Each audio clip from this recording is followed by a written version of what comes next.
Kinutugis ng Manila Police ang 5 hold-upper na nambiktima sa mga pasahero ng isang jeep sa Tondo. Balitang hatid ni Jomer Apresto. Kita sa CCTV ang pagbaba ng 5 lalaking yan mula sa pampasaherong jeep sa Tayuman Street, Barangay 154 sa Tondo, Maynila, pasado alas 7 kagabi. Maya-maya, pumasok sila sa gate ng supermarket habang dumiretso naman ang jeep at kumaliwa ng Juan Luna.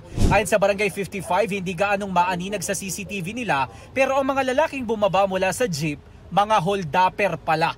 Base sa salaysay ng isa sa mga biktima sa barangay, galing sa isang mall sa Santa Cruz ang jeep at papunta ng Pritil. Isa raw sa mga salarin ang sumakay sa bahagi ng Dagupan Street.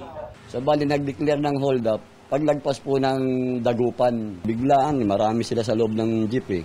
May mga pera, cellphone, kasama po pa yung ibang mga gadget ng pasahero.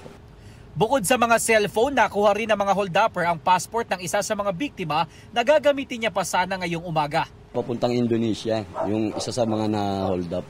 Base sa investigasyon ng Jose Abad Santos Police Station, posibleng nakasakay na ng jeep ang 4 sa 5 salarin sa bahagi pa lang ng mall sa Santa Cruz. Armado raw sila ng mga patalim.